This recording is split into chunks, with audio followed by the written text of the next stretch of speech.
Breaking news చూస్తున్నాం. Johnny master కు court 14 రోజుల రిమాండ్ విధించింది. తాను ఎవరిపైనా లైంగిక వేధింపులకు పాల్పడలేదని జానీ మాస్టర్ అన్నారు. పోలీసుల విచారణలో తనపై వచ్చిన ఆరోపణలకు జానీ సమాధానమిచ్చారు. కావాలనే తనపై ఫిర్యాదు చేశారని అన్నారు. న్యాయ పోరాటం చేసి నిజాయితీగా బయటకు వస్తానని తెలిపారు జానీ.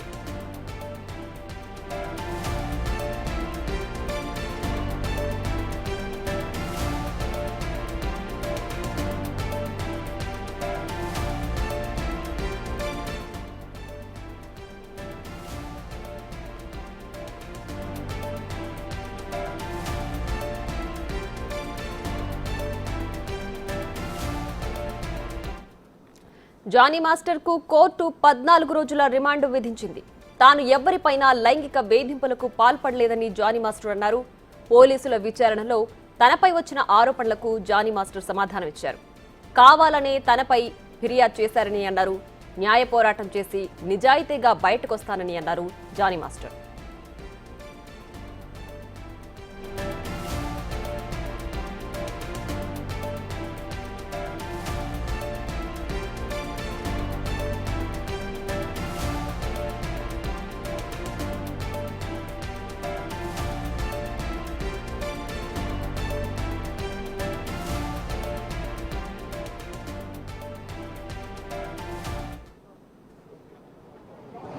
కొంచెం సైడ్ ఏంటి పాప సైడ్ జైలు చేస్తున్నాడు.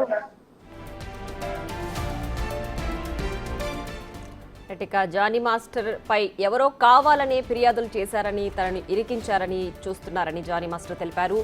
రైట్, ప్రస్తుతానికి జానీ మాస్టర్ పోలీసుల అదుపులో ఉన్నారు. 14 రోజుల రిమాండ్ విధించింది కోర్టు జానీ మాస్టర్కి. సో నిజాయితీగా పోరాటం చేసి తను బయటకు వస్తానని జానీ మాస్టర్ తెలియజేస్తున్నారు. సో తను కష్టపడి ఫీల్డ్లో ఎదుగుతున్నానని, తనను చూసి ఓర్వలేకనే ఇలాంటి ఆరోపణలు తనపై వస్తున్నాయని జానీ మాస్టర్ తెలియజేశారు. సో జానీ మాస్టర్కి ఈ కేసుకి సంబంధించి 14 రోజుల రిమాండ్ విధించింది కోర్టు. దీనికి సంబంధించి మరింత సమాచారం మా ప్రతినిధి రాణా లైవ్లో అందించడానికి సిద్ధంగా ఉన్నారు. రైట్ రాణా, చెప్పండి. జానీ మాస్టర్కు ప్రస్తుతానికి ఈ కేసుకు సంబంధించి 14 రోజుల రిమాండ్ విధించింది కదా, సో జానీ మాస్టర్ ఏం చెప్తున్నారు? ఎస్ ప్రియా, ప్రస్తుతం మనం విజువల్లో కూడా చూస్తున్నాం. జానీ మాస్టర్ సంబంధించినటువంటి సతీమణి సుమలత బయటకు వస్తుంది. మీడియాని అడ్రస్ చేస్తున్నటువంటి ఆ సిచ్యువేషను, ఆమె మాట్లాడుతుందా లేదనేది కూడా ఒకసారి అర్థంగా మీడియా ప్రతినిధులంతా కూడా గుమికూడారు. అయితే ఆమె మాట్లాడడానికి నిరాకరిస్తుంది. సో ఇప్పుడే జానీ మాస్టర్ని 14 రోజుల పాటు రిమాండ్కి తరలించినటువంటి పరిస్థితి కనపడుతుంది. ఆయన ఇప్పుడే చర్లపల్లి జైలుకి తీసుకెళ్తున్నారు. మీడియా ప్రతినిధులందరూ కూడా ఆమెను చుట్టుముట్టారు. కాకపోతే ఇప్పటి వరకు ఈ ఇంటిపైన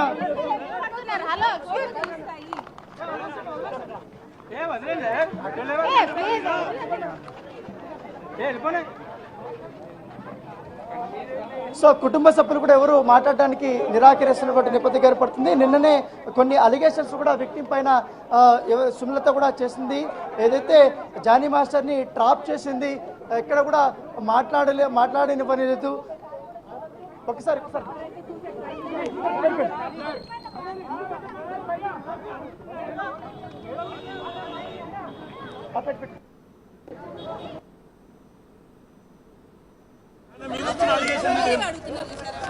ఏదన్నా కోర్టులో ఫైట్ చేస్తారు. ఇప్పుడు 14 రిమాండ్ విధించింది కదా, ఇప్పుడు ఒకవేళ తప్పు చేయకపోతే రిమాండ్ విధించింది కదా. 4 రోజుల పాటు కూడా రిమాండ్ విధించారు. ఇప్పటికే జైలు అయితే మొదటిగా దాదాపు 12 గంటల ప్రాంతంలో ఆయన రాజనగర్ చేసి అత్తాపూర్లో ఉన్నటువంటి జోయ్ హాస్పిటల్లో వైద్య పరీక్షలు చేసిన తర్వాత అక్కడ దాదాపు 20 నిమిషాల పాటు జానీ మాస్టర్ని అక్కడ పెట్టారు. పెట్టిన తర్వాత పోలీసులు అక్కడి నుంచి తీసుకొని వచ్చి ఉప్పరపల్లి కోర్టుకి తీసుకొచ్చిన పరిస్థితి ఏర్పడుతుంది. సో ఉప్పరపల్లి కోర్టు దగ్గరికి తీసుకొచ్చినప్పుడు ఇక్కడ లోపలికి ఎవరిని కూడా అనుమతించలేదు. కేవలం కొంతమంది రోగులు మాత్రమే అనుమతించారు. ఇంపార్టెంట్ కేసులు ఉన్నటువంటి వారిని మాత్రమే ఇక్కడికి అనుమతించారు. మిగతా కూడా గేట్లు వేసేసినటువంటి నేపథ్యం కనబడుతుంది. జానీ మాస్టర్ సంబంధించినటువంటి కుటుంబ సభ్యులు సుమలతని, అలాగే సుమలత అసిస్టెంట్ అయినటువంటి మరొక అసిస్టెంట్ కొరియోగ్రాఫర్ని కూడా లోపలికి మాత్రం పంపించారు. మిగతాలందరినీ కూడా బయటకు పంపించేసినటువంటి ఆ నేపథ్యం అయితే కనపడుతుంది. సో ఎట్టకేలకు ఇప్పుడు 14 రోజుల పాటు కూడా రిమాండ్ కాబట్టి దాంతోపాటు ఆల్రెడీ నార్సింగ్ పోలీసులు కూడా జరగబోతుంది.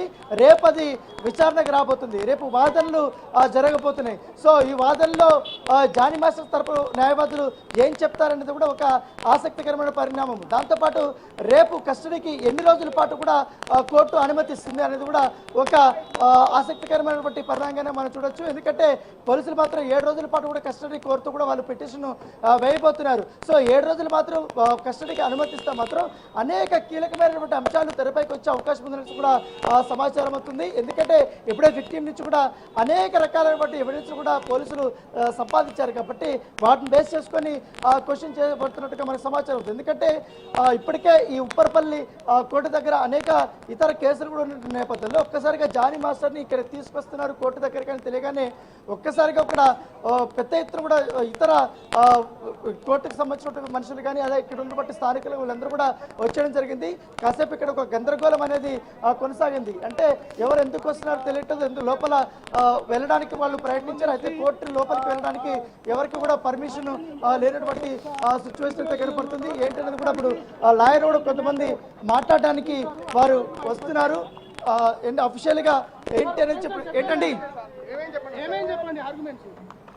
ఏంటంటే 14 days కన్ఫర్మా? కోర్టు 310 వరకు కోర్టు జ్యుడిషియల్ రిమాండ్ ఇచ్చింది. చెంచల్ కూడా తీసుకోపోయారు. చంచల్ కూడా మేము మిగతా కోర్టుని యాజ్ పర్ లా ప్రకారం ప్రొసీడ్ అవుతాం. అంతే పోక్సో యాక్ట్ ఉంటుంది.